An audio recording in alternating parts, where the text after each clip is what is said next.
somewhere.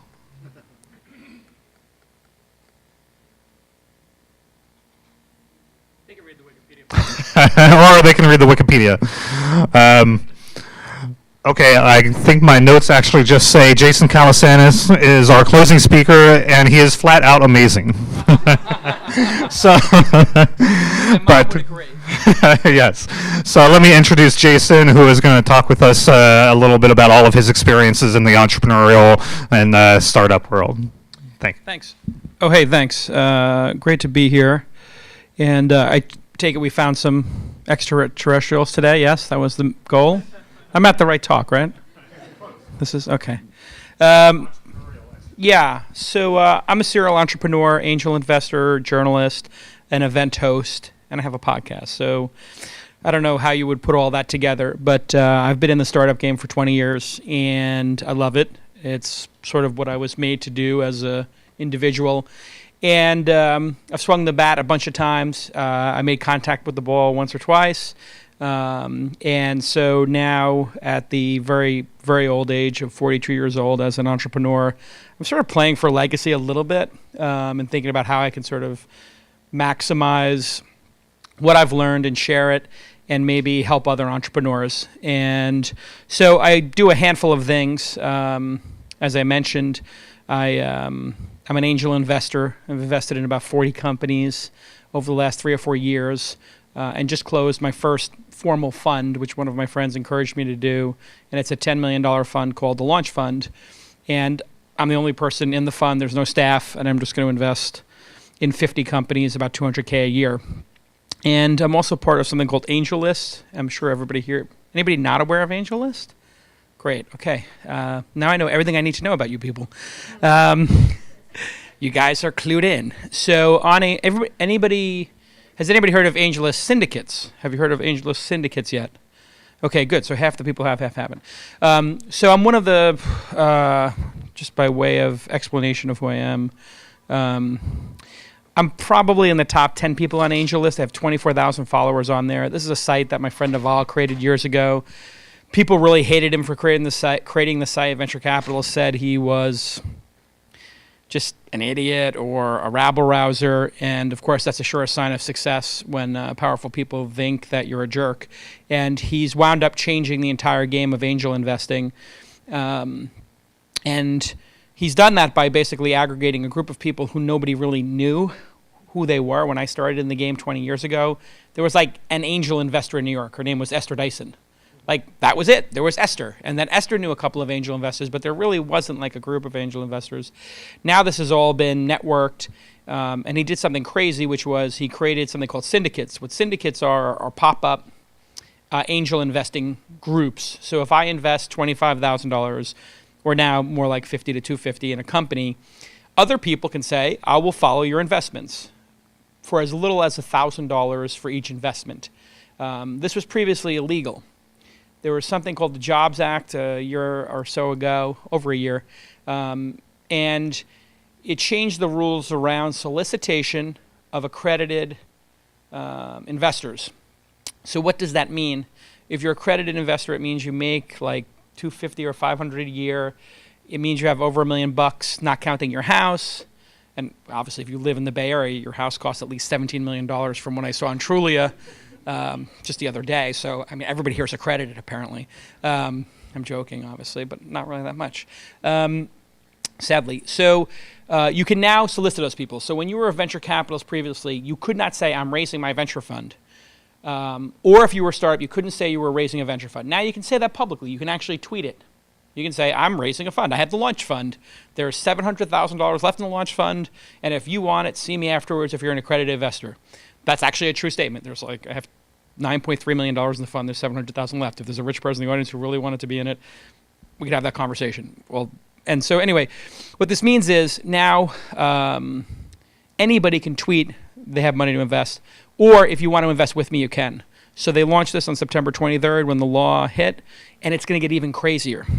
Non-accredited investors, people who make, less than what accredited investors make, are going to be able to gamble and bet on startups. Which only seems fair to me since you can go to Vegas and put as much money as you want on black or red, but always do black is my advice. And it works for me. I'm also, I didn't even mention in my intro, I'm a compulsive gambler. Truly a degenerate gambler. I play in the World Series of Poker every year. I play in high-stakes poker games in Los Angeles, and I love to gamble. But not like gamble like blackjack. I like gambling when it's like competition between people. But I bring that up only because I think that's what makes a great angel investor or makes a great investor in general or entrepreneur is that gambling, willing to take risk. It's a key piece of the puzzle. But with these syndicates they created, I now have that little button here, 203 people joined the syndicate. And so all of these people have been approved to invest in startups that I invest in. And in fact, some of them have done it for $25,000. And when I come in here, I can like approve them to join. What that means is if I invest $250 in a company now, there's another $770,000 coming in. I have no experience being a venture capitalist, but now with a modest track record as an angel investor, I can invest on a venture capital level. I could do like an A round. This is how things are radically changing for startups. They can actually, get enough money to do their A round with one meeting, with one entrepreneur / angel investor, as opposed to getting a whole firm to agree. So just in terms of entrepreneurship in general, I made a little list here on my phone of what's gotten easier and what's gotten harder over the years. And I've been doing this for 20 years. Really, this probably won't be a surprise to many of you, but starting has never been easier, right? I mean, the cost of building startups is a magnitude cheaper. In the old days, you'd have to give Oracle somewhere around $500,000, $1 million to get your database set up. You have to give Sun $500,000, $1 million to get your server set up. You'd have to give somebody, $50,000 to install a T1. Obviously, we know all of that has changed. You can build prototypes for tens of thousands of dollars, or even single thousands of dollars for most projects. The access to the information on how to build these startups has become free and available on the web through lots of different resources. In fact, the funding documents have been released on the web for free. When I was coming up, if you wanted to get a term sheet, you'd ask another entrepreneur, hey, can I see your term sheet? You're like, I can't show you my term sheet. You say, well, I have a term sheet myself, and I'll show you mine if you show me yours. It's like, I can't. My investor will get really upset at me. Now, all these, hey, Y Combinator, here's all the docs. Hey, Fenwick and West, here's all the docs. Like, you don't even need a lawyer. Just take the docs and fill them out. And people do that. And it's, I guess, just the way it works today. APIs and open source have changed everything radically. Again, I mentioned before, you had to go, give Larry Ellison $1 million to spend on his boat in order to, just get up and running. Now it's all these database services are free. Accelerators are obviously very powerful in all of this, and I'm going to get a little deeper into that. Gosh, I wish there were accelerators. They teach these kids, what took a decade for us to learn in the 90s, you learn in 6 weeks or 12 weeks. It's amazing. We had to struggle and figure this shit out. Negotiating a term sheet, giving a presentation, finding the entrepreneurs. This was all of these items were multi-week, multi-month processes. And now you just log on and you get them. Getting the documents takes 5 seconds. Finding the angel investors takes 5 minutes, et cetera, et cetera.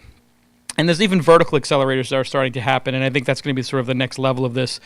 There's an accelerator in Shenzhen called Accelerate, which is just for hacking hardware. There's one for local businesses. There's Rock Health, which is just doing healthcare. So you're going to see this continuing execution into very strategic verticals to make it easier. Funding has never, ever been easy. If you cannot get funded right now, you're truly a horrible entrepreneur. I hope there's nobody in the room who was having a hard time raising money. No, it's either you're a horrible entrepreneur or you have a really horrible idea or your execution is truly terrible. Shit is getting invested in today that is so horrible at such high valuations, it is astounding to me. It's really, and then there's some people getting incredible valuations. The cut from one accelerator, I'll leave the name out, it's high profile, but hey, they had this really good idea, and I was like, that's a really great idea. How old is the company? It's 16 weeks old. Great. How many people in the company? 2.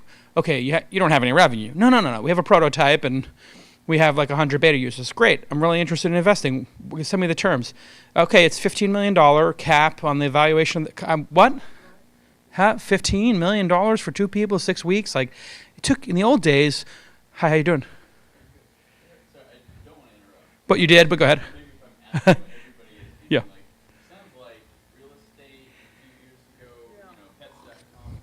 Are you saying it's a bubble, sir? Shh. Don't pop the bubble. We'll get to that. Yeah. We'll get to it. Stick with me. Stick with me. We'll get to it. Yes. There's one in every crowd. Crowdfunding is. I'm just busting your chops. It's a valid question. Crowdfunding obviously is very real. A company that appeared at the. I do an event called the Launch Festival. We've been doing for 6 years. Folks like Dropbox and Mint, PowerSet, Space Monkey, Brilliant.org. A bunch of cool people have launched their companies there. Space Monkey was one of the ones that did it. They had a prototype. I met them. They launched at the event. They raised $2 million at the event behind the stage, and then did this $100,000 Space Monkey Kickstarter. They didn't need to do it. They had raised money. People are doing the Kickstarter right now. It's almost gratuitous. Like, they raise venture capitalists, then do a Kickstarter. Like, wait, is that fair? Wait, what's going on there? It turns out the reason they're doing it is to get it's marketing. Just get the early adopters, really excited about it. And some people are doing this for films now too. They're not doing it because they need money. They're doing it because they want to get those 10,000 fans. Spike Lee sold the seat next to him at the Knicks game for $10,000 to his Kickstarter. A friend of mine gave me courtside seats for the first time in my life. It was literally one of the 10 best days of my life to go sit courtside for the Knicks. And the ticket price on those, I didn't pay for it, they were a gift, was $3,400 a seat. So he's basically giving people, and he took them to a really good dinner. So when you just think about that, it's like, well, it's only $6,000 more than actually if you did buy the ticket and you're sitting next to Spike Lee. Like, Spike Lee doesn't need to do this. He can bank his films. Why? You have to wonder, why are they doing this? They're doing it to get the email addresses. If they can get the email addresses of those true fans, boy, is that interesting, right? And so this product, which is incredible, is a peer-to-peer like Dropbox. So, but they have basically been able to fund the company from coming to one of my events and then doing this crowdfunding thing, which takes a lot of pressure off of them.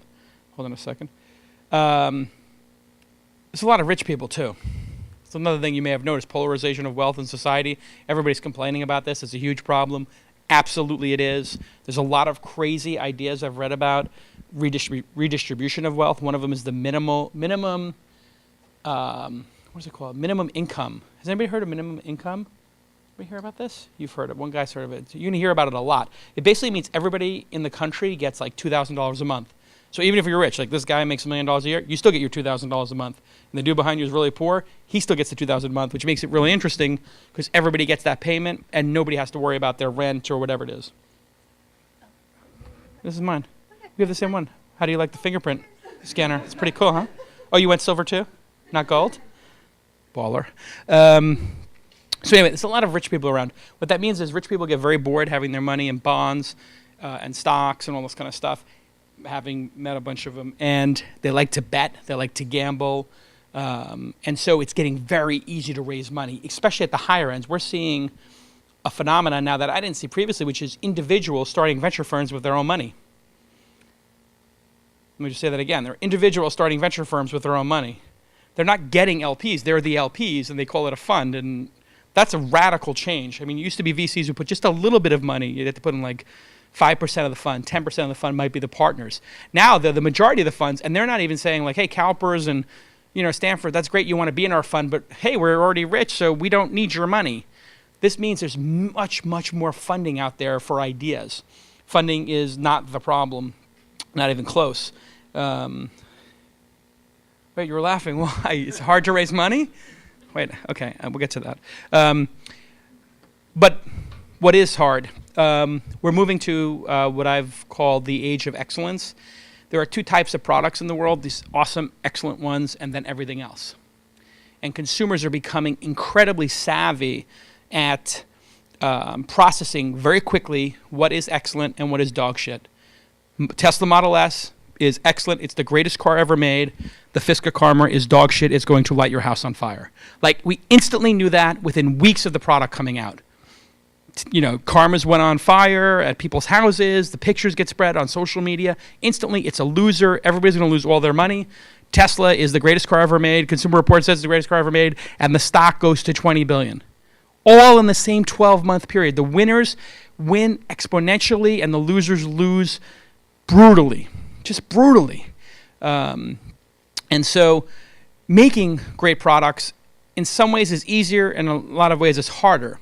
The way it's easier is people know how to make a great product. So now Kickstarter or giving a presentation at a demo day for Y Combinator or Techstars, everybody knows how to do that well.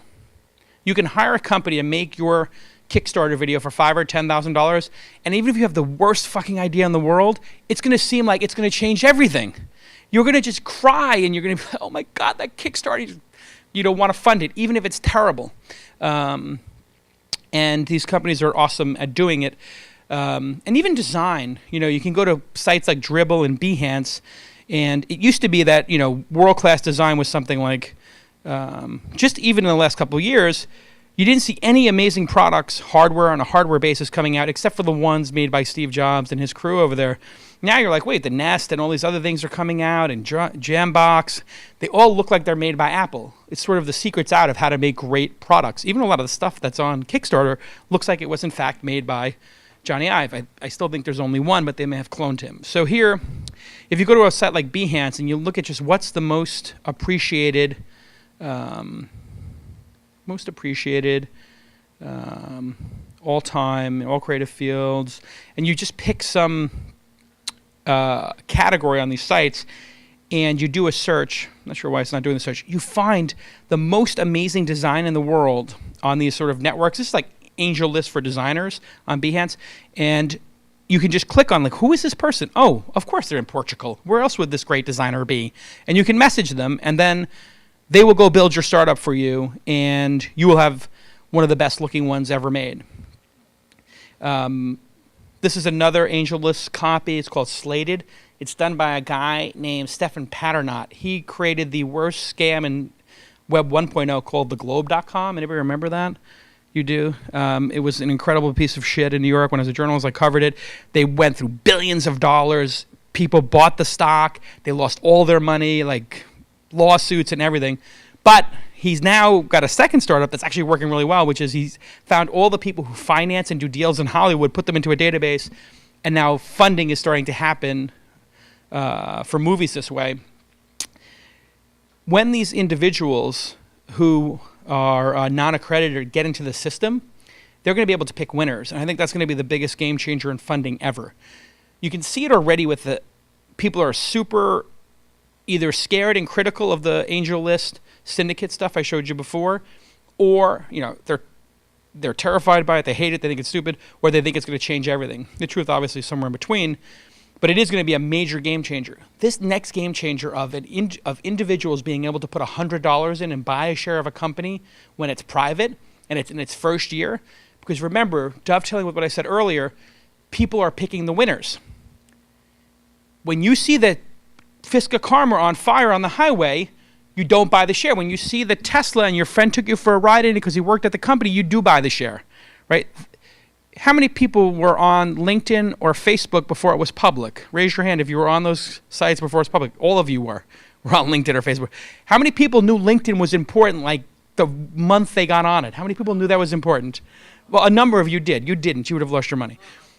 Exactly. But everybody else did know. So that's my point. Just civilians know. The majority of civilians in this room knew that LinkedIn was going to be a hit. How many people knew Twitter was going to be a hit when they were using it? Nobody? I mean, it's so obvious to a lot of people, what's going to be the hit before it's public, that they're going to start making bets. And it's a fantastic thing. It's great for society because poor people are going to be able to make the bets that rich people are able to make and make extraordinary returns. 1,000x on their money, 500x on their money. Now, of course, they could lose it too, but who cares? They're already losing $100 betting on the Giants. 0-6. It's a disaster. So what's not harder? What's not easier in all of this?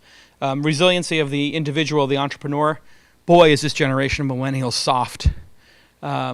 They care about purpose, and they care about their mission statement, and they have no fucking skills.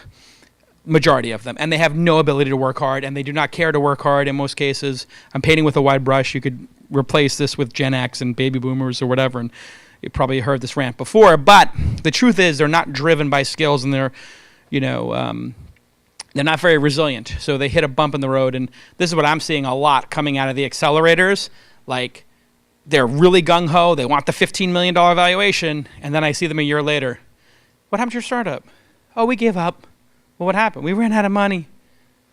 Then you give up? The fuck? I never had money to begin with when I started my companies. My first two investors were Visa and American Express. And they chased me for that money. They wanted a return very quickly. Divergent thinking. I mean, people are very I see a pitch for the Pinterest. I saw a pitch just yesterday, and I wrote about it today on my email newsletter. And it was a Pinterest. It was Pinterest for a vertical. I don't want to say too much. And the woman shows me the site, and she's very smart, and she's very connected. So she knows everybody. She was able to get the meeting with me through 3 people, name dropping like crazy. And it's Pinterest for a vertical. And I'm like, this is Pinterest for a vertical. And she's like, no, it's much more. And she's trying to explain to me. And I'm like, the second I see that you just copied Pinterest and then slapped it in a vertical, I immediately think this person has absolutely no creative ability to think of a new metaphor or do any kind of divergent thinking. And I'm listening to the pitch, and there's nothing in the product that, shows any kind of savvy behavioral understanding of the vertical or the problem. And, I'm sort of checked out of the meeting, but I have to sit in it for another half hour. It's a new thing I'm learning as an angel investor. Sometimes it's like going on a blind date, oh my God, I mean, can the dessert come quicker? No, I don't want dessert. And I just said, can I stop you for a second? You want the blue pill or the red pill? She said, no, I'll take the truth. And I said, this is really bad, and here's why. And I said, can I just ask you, why did you choose to build this product? She gave me this great story of this incredible pain she had in her life trying to solve this problem, and that she couldn't solve it. And she talked to her 3 friends, and she identified these 5 or 6 problems. And I said, that's incredible. How come none of that's in your product? And she said, I don't know. And I said, okay, let me stop you for a second. Did you talk to other people with the problem, and do you have a designer? And I said, just stop everything and do some, divergent thinking about this, of all the crazy ways you could possibly solve this problem, and then build it back up. And instead of just looking at something that's working in the market and slapping it on your problem. And she's going and doing that now, and I told her I'd meet with her in 30 days. But you don't see that a lot, and that's very hard for people to do. It's very easy to make the Uber of X, the Pinterest of Y. But divergent thinking and resiliency, these are 2 things that I don't know if you can train them or not. That's for somebody with a higher pay grade than me. Risk-taking, people don't take a lot of risks. They're very conservative. Thinking big, I probably 9 out of 10 pitches that I sit in, people are like, this is going to be a $10 million business. And I'm like, really? Who cares? Can you just figure out a way to make this big? Yes, it's great to have that, waypoint on the, sort of path, but how does it hit 50 million or 100 million in revenue? How does it hit a billion? Why does this deserve to exist in the world? Leadership, severely lacking. And that dovetails obviously with resiliency. Motivation and purpose and competitive spirit really waning. People are, there's a very odd motivation going around that your personal happiness and fulfillment is actually what matters, and your joy in the moment is what matters. Bullshit. You've never worked at a startup. If you work at a startup, you know that your personal satisfaction is number 50 on the list of what's necessary. What's necessary is for you to do the hard fucking work every day, and it's miserable. And then you have these great moments of success and joy, but the majority of it is hard. The majority of it is painful. Anybody here work at a startup? Raise your hand if you work at a startup. I mean, how do I ask this question? How many people had a painful month? Raise your hand. It's everybody. Right, exactly. How many people was it really easy this month? Raise your hand if it was easy. Exactly, nobody. None of you. It's not easy. But there's this fucking crazy thing going on in these people's minds. This is going to be easy. because we're making it so easy with accelerators and money for everybody. And it's, oh, the documents are online. You can go get them and you just fill it out and now you're an entrepreneur. And that's really what's missing. And that's where there's a lot of work left to be done, which is resiliency, hard work, skills, thinking big, coming up with great solutions, being a leader. These things cannot easily be taught. They cannot be easily acquired. They come from fortitude and resilience and pain and suffering and defeat.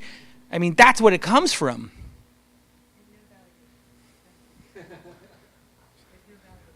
Yeah, stuff like that. Anyway. And the competitive spirit. I mean, like, oh, it's a blue ocean and everybody's going to win. Bullshit. Some people are going to win. Most people are going to lose. Everybody who buys an iPhone is one less person that buys a BlackBerry. Everybody who installs Android is one less person on iOS. Like, it is a dogfight. This is, it's a wide open ocean. No, there's a limited amount of attention in the world. There's a limited amount of attention. So yes, while there might be an unlimited amount of funding over here and an unlimited amount of access to information and the tools to do it and the cost may be going way down, it's still going to be incredibly, incredibly hard to get people's attention. I see people with great products that are flatlined. You made a great product. This is incredibly well thought out. Divergent thinking, you've been resilient, you've built something great, and nobody knows about it. Congratulations. Like, that's the truth. You could do everything right and it still doesn't work. Happens all the time. I see it every day. Inspiring people and training people to have the skill set of what's not easy is what I work on. That's sort of like what I do, is try to explain to people it's not going to be easy, it's going to be hard, pain and suffering, gladiator, all this kind of stuff. And so how do I do it? Like, I just tweeted this before I got on stage. Hey, anybody have a dude business that makes like $1 million a year with a 50% margin, you want to scale at 10x? I got like 5 emails in the last hour. A dude business is, it's not a sexist term. It could be a dudette business as well. But it's just somebody who stumbles upon a small business that all of a sudden makes a lot of money. So like, I'm looking for that woman or man who's got that business sitting there wondering, how do I do a 10x? Or I'll host an event, like we're having this hackathon in a couple of days, and I'm putting up 2 $50,000 prizes for the winner, and then syndicating it to my angel list. So 1,000 people have applied for this already. It'll hit, the stretch goal was 1,000 actually. Now that I look at it, my team hit the stretch goal. And the launch festival I do every year, this says we had 6,000 people there last time, I have 8,000 people this year. I give 5,000 free tickets to founders to this. It generates a shit ton of attention, and the people in the audience, it burns them when they see other people on stage succeeding and raising all that money, and they go, I could be up there on that stage. And I know this because I have friends who are filmmakers, and I go to Sundance, and filmmakers will never go to Sundance if they don't have a film, because it's absolutely too crushing for their egos to watch other people succeed and get kudos for their film, and they have to sit there and be like, oh my God, there's like 100 films here and one of them's not mine. So I try to create that moment for entrepreneurs. I lure them to my events, I lure them to the hackathon. They don't create anything, they see other people succeeding, and now they get really pissed off. And I say to them, if you're in the audience right now and you haven't created anything yet, you should absolutely be emailing me every week or every month, showing me what you're working on so you can be up on stage next year. And it happens every year that somebody says, I was in the audience 2 years ago and I saw this thing and I thought I could do it better, and here it is. And then they wind up on stage. It happens all the time. And so I think challenging and inspiring people and creating a platform for them to actually show what they're doing. This is why I call it the launch festival or the launch hackathon. The only people who can be on stage at my events are the people who are actually making something. And I get tons of people like, hey, you know, I'm a consultant in this space and I've got a really good presentation. I'm like, that's great. Take it to another event. If you want to be on stage, you have 5 minutes to show what you're working on, demo or die, get off the stage. You know, the judges will pound you with questions. That's it. That's the entire event. If any of you want to come, you can be my guest. Now, to the gentleman's question, is it a bubble? That's a great question. No. It's the most real trend of our lifetime, technology, the internet, etc., with moments of frothiness along the way. The last time it was a bubble because none of those companies, they were getting incredible valuations with no revenue. Now what we have is incredible businesses with incredible revenue. I mean, Dropbox and Facebook and, these companies just go to billions of dollars in revenue. As I said before, the winners get, this disproportionate amount of attention because the individuals in the marketplace anoint the winners, the customers anoint the winners. So Tesla, although their market cap is incredible, they're sold out. They're selling more Teslas, Model S's than the other luxury vehicles, and it's their first car. So that would be like a new car. I mean, we don't have that many new car companies come out, right? Like last one was, I think, Jeep in the 40s or 50s was the last American car company, at least. No, DeLorean. No, that was not American. It was in Ireland, the factory. So point is, all the winners are actually making real bank, like real demonstrable cash and profitable with small numbers of people. Like Instagram, hundreds of millions of people using the product, 15 employees, only a couple of tens of millions of dollars put into it. When they turn on advertising, it'll make hundreds of millions a year. And Facebook was the same thing. When they turned ads on for the mobile product, we were all using the mobile product. There's no ads. They turn it on. In one quarter, they make $1 billion. The first quarter, they turn the ads on. So, but what you do have is a lot of this froth. So you're seeing a lot of people who will fail. But when they do fail, it's like two dudes or dudettes and 25K, and it doesn't matter. So we could have literally every single company fail in every single accelerator this year. It would mean nothing. And it would actually mean that we should do twice as many next year. Because what we've done is we've taken the cost of a satellite to send out, to check out what's going on in space, and we've made the cost $25,000. That's what it costs to send, two kids to this accelerator and have them do Y Combinator Techstars. In other words, it would be like taking a satellite that would normally cost $100 million, and you made it cost, it would be a $10 million satellite. It's what it used to cost to make a startup. And now they cost 25. Like, that's an incredible drop in cost. So yes, send satellites out everywhere. Who cares? If they don't work out, they go into deep space. They find ice or just a rock. Who cares? What we're trying to do is find out if there's life on some of these planets and find out if there's a business there. So it's not a bubble. It's just this massive, huge wave that's based on real revenue, and the technology is finally here. So I think that's enough. And maybe question. Is it enough? Yeah, let's open it up to questions. Yeah, let's do questions. Go ahead. Anyone. Do you want my microphone?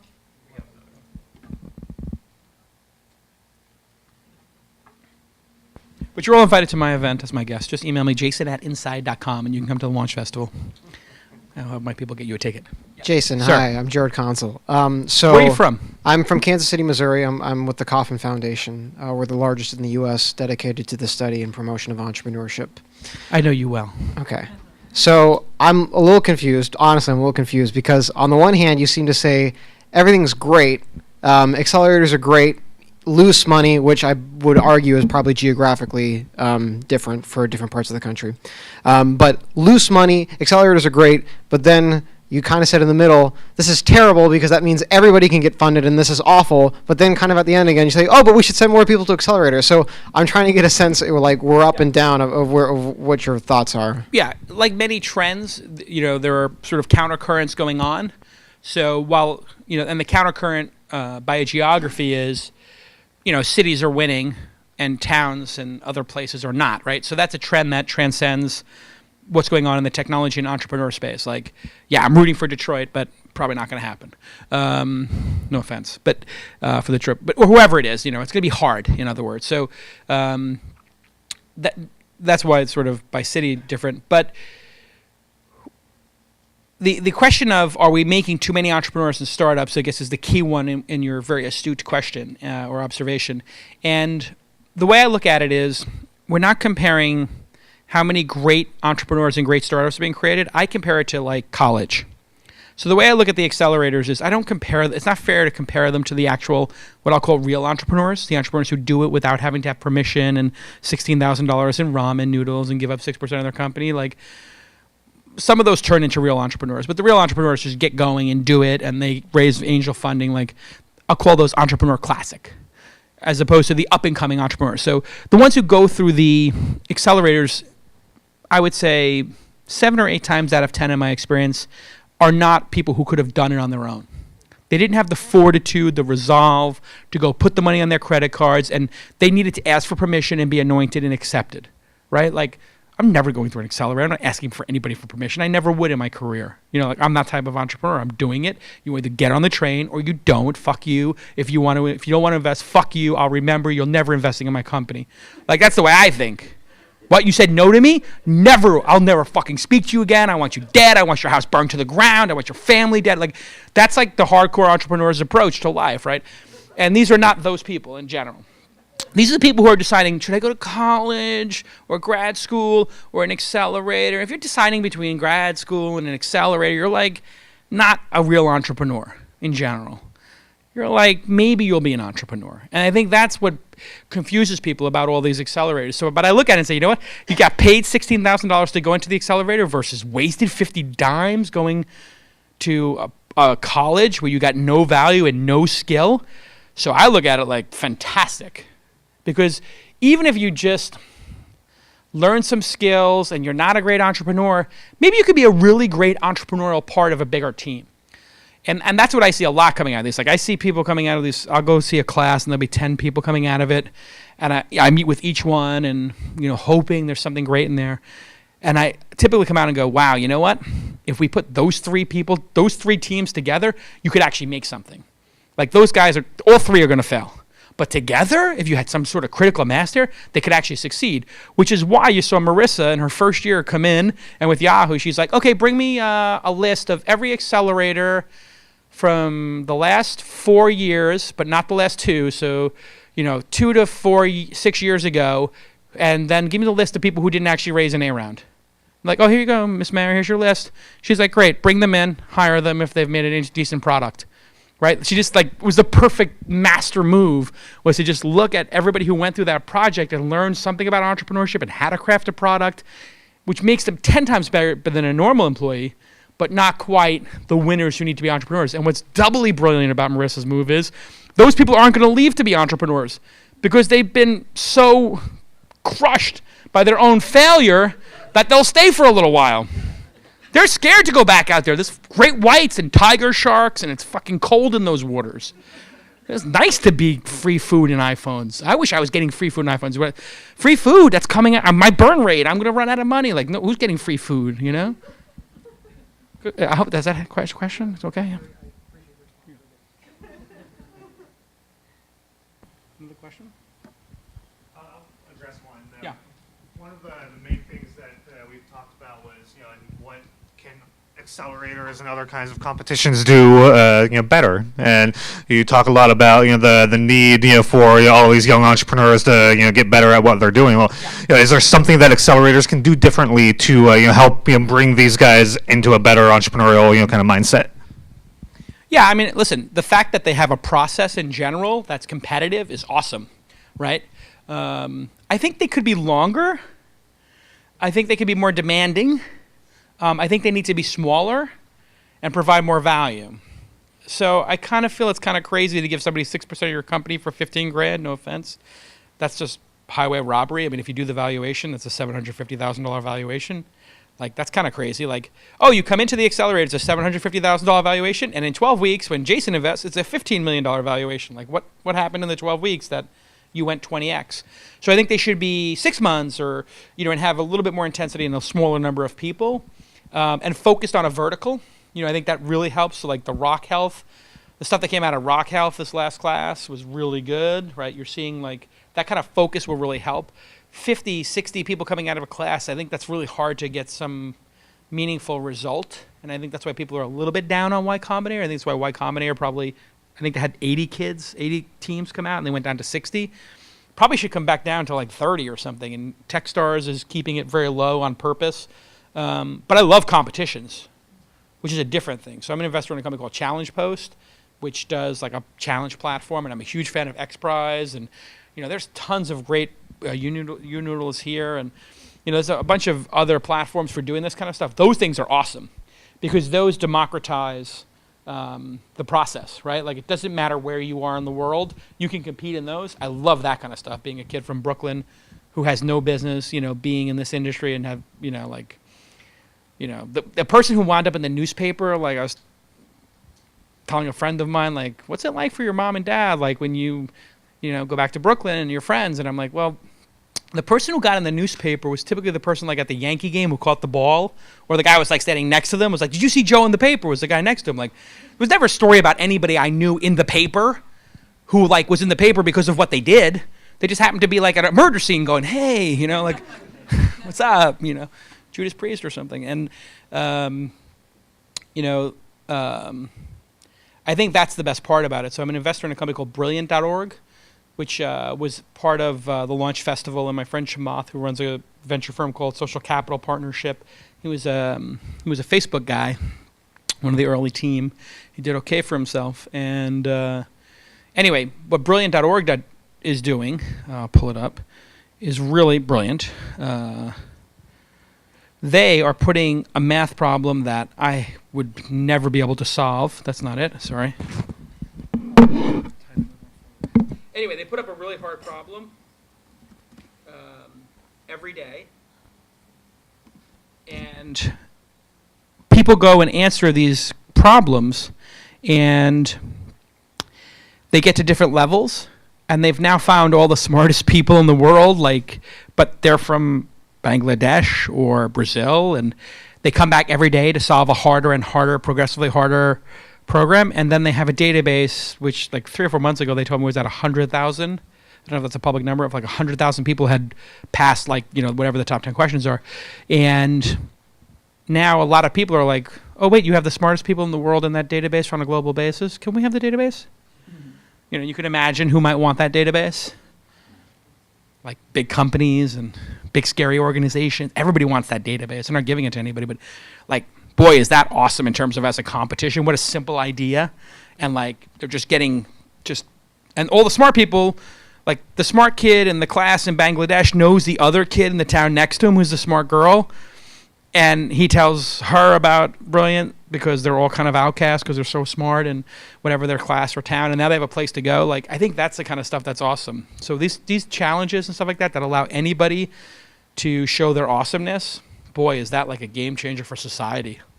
It's just great for access. And, people talk a lot about like, back to the Kauffman Foundation, entrepreneurship and inspiring and all that kind of good stuff. Like, this is, I get in a lot of trouble for saying it, but boy, is Silicon Valley a great meritocracy. I'm not saying there are not fucked up individuals who are sexist or racist in the world. There are. But in my experience, venture capitalist investors would literally like throw their grandmother under a bus to get to the next Facebook. Like, get out of the way, grandma. I got to get that next Facebook. Like, and it does not matter who's running it. Like, you're Indian, you're white, you're Asian. It does not matter. They just want to see that hockey stick growth. You have a hockey stick? Great. Here's a bunch of money. Give me 30% of your company as quick as possible. Oh, you're gay, you're a woman, you're Jewish, you're black. Who cares? You have a hockey stick. Now, that doesn't mean there's all other systematic problems in society with, you know what I'm saying? What an incredible, meritocracy we're in, that anybody who solves these math problems can now get a million job offers. Like, these people are going to get the best job offers in the world, independent of where they are. There had people fighting from major colleges to get to these people. I mean, how awesome is that? Go. Sorry. First of all, thanks for your brutal honesty. It's very entertaining. I come from the tech industry, been working here for 25 years, had some success at a small startup recently, and more interested in the growth of companies, and your observations are very, very interesting. What do you see next? Does the wave continue and you just see it continuing, or do you see it come crashing at some point? What's going to be the next event that's going to bring the wave down, and what do you see? Well, the schmucks in Washington did their best. Holy fuck, who put them in charge? Really? We did, right? How stupid are we? We have to pay attention to this political thing. But the truth is, they, even as incompetent and ridiculous as they behaved, it's not changing the number of iPhone 5 sold. So there's even, I don't doubt that they could figure out a way to take down, our economy. They really are stupid and just selfish on all sides of the aisle. But I think the biggest challenge for society right now is the polarization of wealth and the have and have-nots and the robots. And what I mean by that is, and it's a very serious issue that literally I stay up at night thinking about and writing about and researching, which is jobs. and I was lucky enough to invest in a company called Uber, right? So this has created a large number of extra jobs. It's created more demand. So people are taking Ubers who normally wouldn't even travel, or they might, it's inducing consumption is another way of saying it. And so that's great. We have some consumption-inducing events, and there are people coming from around the country to move to New York, LA, and other cities to become Uber drivers. In fact, my dad, who's a bartender who's retired, I'm trying to get him to start driving Uber because he needs something to do all day. I mean, it's driving my mom crazy. I'm like, Dad, I'll buy you a Prius, just drive Uber for 4 hours a day. You'll make $35 an hour, $30 an hour. It's like serious cash for, a retired guy who nobody wants to hire as a bartender. And that's all great. But the other bigger problem is, like, the next wave is self-driving cars. You don't need the Uber drivers anymore. Or quadcopters delivering stuff. So, like, I've been getting pitched on quadcopters as UPS. Has anybody seen this yet? Quadcopters as UPS. A couple people have. Like, these kids talking about Shenzhen, like, these kids in Shenzhen are, like, delivering coffee with quadcopters. I mean, for fun, not for, like, real reality, but it will get there.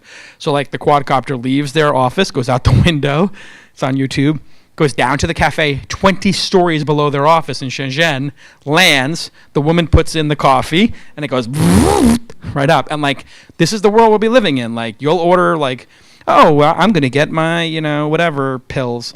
Yeah, or weed were probably what people order. Like, well, it's light and it's expensive per pound. So, like, and you need it right now by quadcopter. So, like, quad weed, be like, yeah, it's like, I need a sativa, and boom, and all of a sudden you're gonna, like, the quadcopter will come, the window will open automatically when you're not home. The quadcopter will fly into your apartment, open up, will drop out and go out. Long way of saying, technology is getting rid of jobs. Anybody who says that's not happening is lying or in denial. There's not going to be a lot of jobs for everybody. We have to solve this problem. When unemployment hits 20%, people riot. It's that simple. And it's not fair, and society is going to have to, we're going to have to reconceptualize it. I guess I'm kind of a libertarian in this way. Like, I don't like government too involved. But listen, rich people don't want people rioting outside their mansions. I'm pretty convinced of this. And this Operation Wall Street was like, just like the tip of the iceberg. Like, they were completely unorganized and stoned, and they didn't really understand, like, how to properly do civil disobedience. But I'm telling you, some smart person's going to get in there, and they're going to do something that will terrorize people. They're going to go to Larry Page's house, or, Mark Zuckerberg's house, or Facebook, and they're going to put 1,000 people outside there, and they're going to camp out, and they're going to say, like, hey, you're too rich, we're too poor, there's not enough jobs, you took away our jobs, and they'll go outside Michael Bloomberg's house, which they did one time, and that's why they all got cracked down on, I think. And that's what we're going to face. And other countries have faced that. Terrorism and that's the big issue. And there is no technology solution for it. People in Silicon Valley like to think they can solve everything with the technology. The technology is the problem, causing less jobs. It's not going away. The robots will take all the jobs. And we're going to need to figure out something for people to do. We have one more question for you before we break for the day. Okay. Well,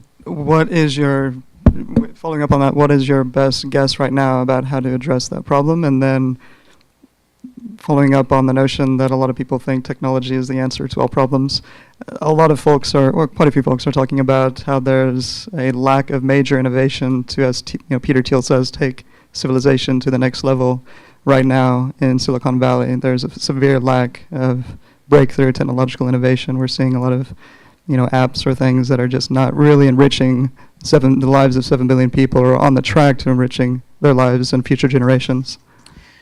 It's a good question. I mean, Peter's a little hyperbolic. Not that I would know anything about that. No, there are people working on really awesome stuff, like printing organs and whatnot. So there's also, and Google's got a company that's going to extend life. So I kind of think Peter's painting with a wide brush there. There are people doing significant things, other than the next photo sharing app with great filters. And Elon Musk, forget it. I mean, that guy's just, like 1,000 times the entrepreneur any of us are. I have read a lot about the possible solutions for these things. This sort of minimal income is one really interesting one. And, probably 10 years ago, I'd be like, that's stupid. But, now that I'm older and I got a kid, and I'm like, that's probably smart. But then there's like this Ayn Rand's in the back of my head, like, that'll fuck everything up. So I don't know. I do think I have read a lot of theories on this, and there are people studying it at like the big universities and think tanks and whatnot. And one of the interesting ones I saw was this concept of everybody gets healthcare for free, and you double the number of doctors and nurses, and everybody has a lot of like great health provided for them. 4-day work weeks is another.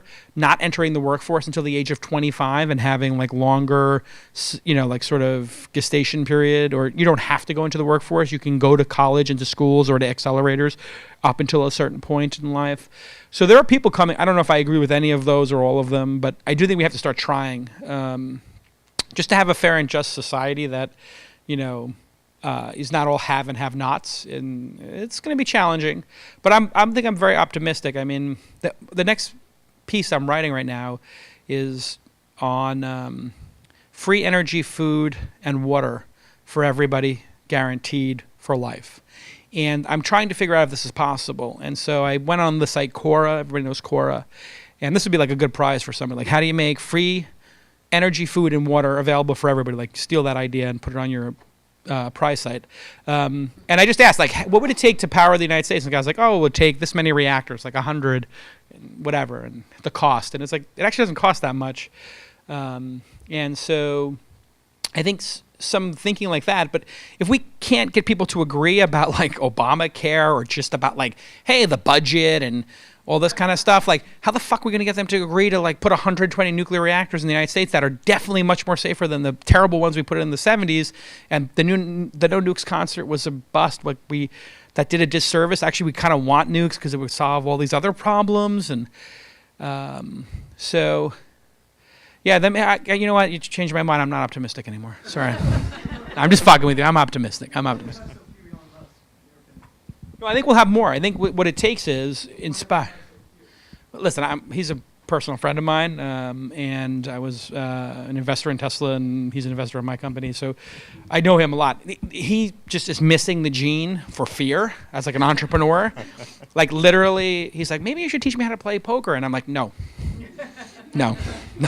Like, stay focused on Mars. Like, he has no fear gene. Like, when I talked before about leadership and fear and thinking big, like, he just doesn't have that. He just leans in, and I think that's why PayPal was pushed to the edge and almost went out of business. Tesla was pushed to the edge and almost went out of business, and SpaceX.